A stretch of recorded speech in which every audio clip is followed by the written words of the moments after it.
kí wa káàbọ̀ sí orí ètò kílẹ̀ rí sí fún ti ọ̀sẹ̀ yìí. Èmi náà sì ni tiyín ní tòótọ́ àròdú òjígọ̀bì. Ọmọ wọn ló wo òdùrú ajífẹ́pẹ́ ṣeré ògbógbòǹdù ẹ̀kọ́ gbogbo máa fẹ́ràn. Èmi lọ́mọ kì bàbá sílẹ̀. Ọmọ bá a rí jẹ àwọ̀lámọ̀, ọkọ̀ dúdú, ọkọ̀ pupa, ọkọ̀ wẹ̀rẹ́ jòjò, ọkọ̀ mẹni tó sunwọ̀n tí ò máa ráre.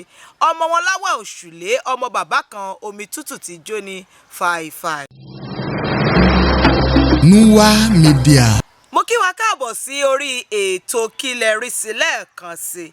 Kílẹ̀ rí sí ni ètò tó ń ti ilé-iṣẹ́ Nuwa Media jáde wá. Ilé-iṣẹ́ kan pàtàkì tó máa ń fọn rere èdè, ẹ̀sìn, àṣà àti ìṣe Yorùbá. Bẹ́ẹ̀ náà la máa ń polongo àwọn ọmọ wa tó ti lààmìlàaka káàkiri gbogbo orílẹ̀-èdè àgbáyé.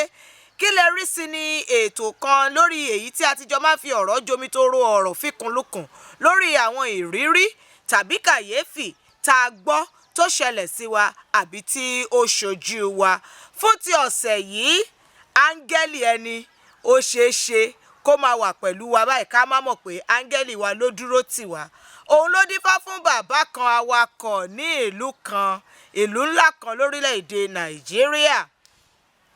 Ebi ló pa pàdí yín ò ní pàdí yín bá dẹ̀ gbéra ò ló bá wọ ilé epo ńlá kan ní ìlú yẹn. Ilé epo yẹn wà ní ojú títì márosẹ̀ kan. Ó nínú ilé epo yìí àwọn ààyè àti jẹun tó ti ń ta àwọn oúnjẹ oríṣiríṣi àti tilẹ̀ wa àti tòyìnbó wà ń bẹ̀. Èmi bá dẹ̀ wọ ibẹ̀ wípé kí n ra nǹkan tí mo fẹ́ jẹ. Mo ti ra ohun tí mo fẹ́ jẹ, mo ní kí n jáde. Ni mo tajú kán ni mo rí ọkọ̀ náà ní iwájú, ọkọ̀ èrò ni ìyẹn taxi.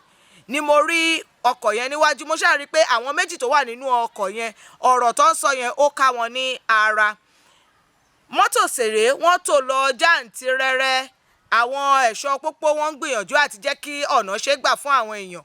Bẹ́ẹ̀ náà ni ọkọ̀ àjàgbé oníkọ̀ǹténà tó kó ẹrù ìyẹn náà wà ní ẹ̀gbẹ́ mọ́tò èrò yìí. Dírẹ́bà mọ́tò èrò àti ẹni tó gbé ni wọ́n jọ ń ní gbọ́nmi sí omi òtó. Wọ́n ṣàjọ ń bára wọn pò ó ní obìnrin tí ọ̀gbẹ́ni yẹn gbé ìyẹn bá fìbínú ṣílẹ̀kùn mọ́tò ló bá bọ́ sílẹ̀ ló bá rìn wọ inú ilé epo yẹn.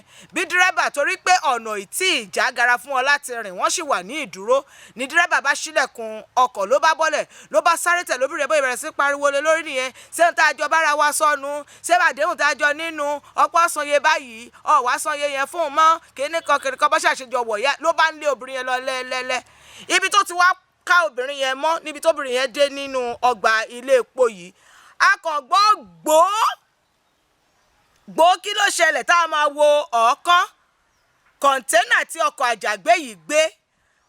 Àsìkò tí dírẹ́bà yẹn bọ́lẹ̀ ní ọ̀nà ni wọ́n ní pé káwọn mọ́tò kó bẹ̀rẹ̀ sí ní máa rìn. Gbígbéra tí ọkọ̀ àjàgbé ní kó òun gbéra gbùgbùgbù tó ṣe báyìí ṣe ni kọ̀ǹténà tó gbé ṣe ló ṣìdí sókè pọ́n jíjábọ́ tó máa jábọ́ àfi wọ̀ ló di orí ọkọ̀ dírẹ́bà yìí. Bí dírẹ́bà yẹn ṣe káwọ́ lérí ni ó ní yé kó lójú tó ṣe pé òun kàn ná pẹlẹbẹ ni ló bá dọ̀bálẹ̀ gbọ́rọ̀gbọ́ síwájú obìnrin yẹn pé wọ́n ṣàṣewọ ní áńgẹ́lì òun o ìwọ láńgẹ́lì òun tó jẹ́ kóun rí kúhe lọ́sàn-án gan àbẹ́ ẹ̀rọ ọlọ́run ẹ̀yin tèmi nílé kí lẹ rí sí kí lẹ fẹ́ sọ sí. Ẹ fi ránṣẹ́ sí wa lórí àwọn ìtàkùn wa gbogbo lórí ayélujára lórí Facebook, Instagram, TikTok, YouTube àti Threads a wà gẹ́gẹ́ bí Nuwa Media Official.